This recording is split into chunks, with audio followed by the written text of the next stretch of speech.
Harvest Moon More Friends of Mineral Town was a significant game in my childhood, so when I saw that was getting a remake, I was pretty interested.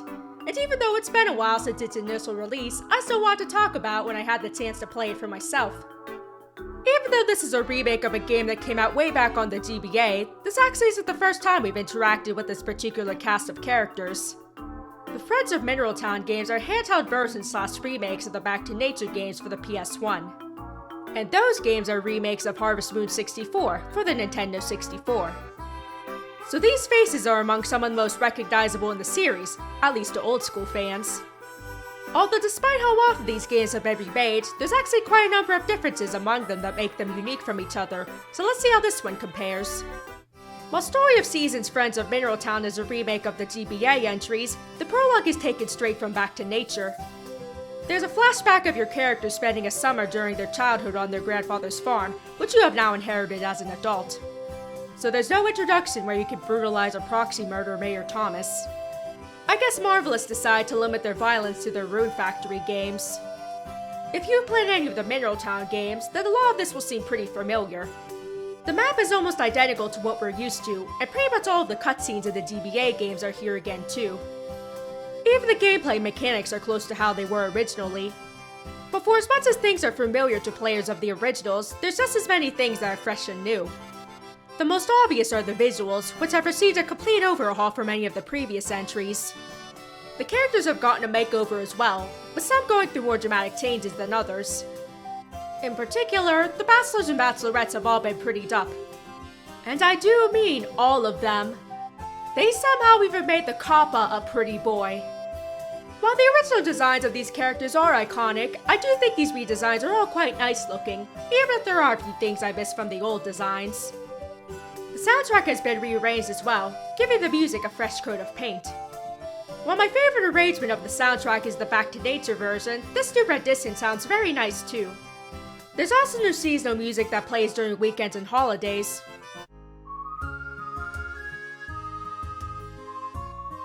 They're not as catchy as the others in my opinion, but it's also nice to hear something new as well. There's a new localization thanks to Xseed, who have been the localizers of the Bokujo Monogatari game since Marvelous and Natsume split. From what I understand, it's pretty close to the original Japanese text, and even has more accurately translated names for the characters. The localization is also more polished in general, which means we no longer have Carter randomly speaking German in the English translation of the game, or a G-Rod quote, hang Rodcopper, fishing for fishing. I don't even know how things like this happened. While the gameplay feels very familiar, there are also several new additions and quality of life improvements. Rucksack space is now larger right off the bat, and items can be stacked up to 9, making inventory management a lot easier. You can walk over your crops now too, and there are star qualities to them which will improve their selling prices the higher they are. Chickens, cows, and sheep have all returned as livestock, and there are a few new animals you can raise such as Angora rabbits and alpacas. I especially like the little bells attached to the cows' tails in this game. And there are different variations of cows, such as strawberry cows that produce strawberry milk, and fruit cows that produce fruit milk. Because why the hell not? Managing livestock is easier too, as all you need to do is ring a bell in order for them to be let out, and they'll automatically go back inside at night. There are also some additions that seem like they were taken from Stardew Valley, like how using tools on objects or animals will cause a resulting item to be burst out to be collected. We also now have preserved flowers that you give to your sweetheart in order to confess your feelings for them, just like the flower bouquets in Stardew Valley. And since Stardew Valley took heavy inspiration from Harvest Moon, I guess we've come full circle. Speaking of sweethearts, there's a few new interesting additions to courting as well. There's a new bachelor and bachelorette, granted to Jennifer respectively. The old bachelors and bachelorettes also have 2 new heart events, which give their characters a nice bit more fleshing out. Not only that, but you can now have same-sex relationships.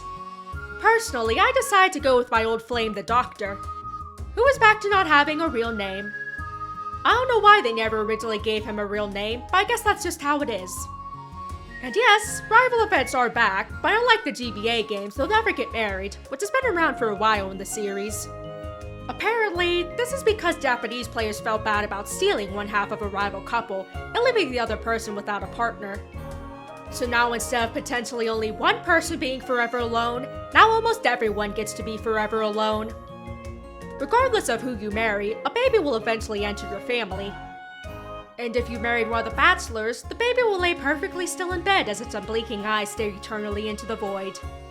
That is until they roll out of bed, despite sleeping right between their parents. Really, you shouldn't be sharing a bed with an infant at all in the first place. But I digress. The designs for the children in this one are pretty cute though, and I like that there's a bumblebee motif for the boy, and a ladybug motif for the girl. While there's a lot to like about this game, I did have a few issues that I thought were worth pointing out. One thing that I really missed is being able to pick up your small animals and show them to people for potential friendship points. Actually, getting a pet in this game is unusually difficult. Remember how you had a dog right off the bat in the GBA games? Well, in this one, you have to give the Harvest Goddess 30 gifts, which will summon Van to open a pet shop in the town square on the 15th of each season. Oh, and it has to be sunny, and if it's not, then you're shit out of luck for this season. He'll also only have specific pets per season. I don't know why they made it so complicated, but that's what you need to do. Speaking of animals, your livestock will never die or get sick. If you forget to feed them, they just won't produce anything. Which I guess is good when it comes to unavoidable stuff like storms or certain events. But it also lessens the consequences for not taking care of your animals. They don't even seem to care if you hit them with your tools. Yes, it's sad when they die, but I feel like being a neglectful farmer should have some more consequences. I also don't like that in order to have animals that have more than 5 hearts of affection, you need to breed them. The game is pretty appropriately paced, and even if you know exactly what you're doing, there's still only so much you can do in one day.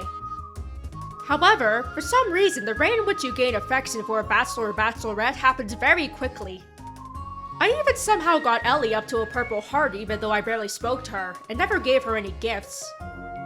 Even if you manage to get married as early as spring in year 2 like I did, there's a good chance you'll reach a red heart well before you have the requirements for marriage. Is it an oversight in the game? Did they want you to see the romantic bits as soon as possible? Or are you just that irresistible? I guess that's up for you to decide. Still, despite some gripes I had with the game, I enjoyed my time with it a lot as a fan of the original. I think it has a good balance between feeling familiar to older fans, while also adding a lot of new things to keep it from feeling too samey. Which might beg the question as to which one is better. But really, I think that boils down to personal preference, particularly when it comes to things such as the new art style. There's a lot to like about both of them, and I think even newer fans can get a lot of enjoyment from the GBA games. But at the same time, the additions to the remake are great too, especially with what was added to the Bachelors and Bachelorettes. I don't even know which one I would say is the better game.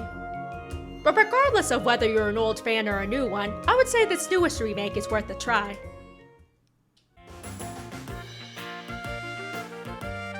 Thanks so much for watching! If you enjoyed the video, be sure to click like, and subscribe if you want to see more.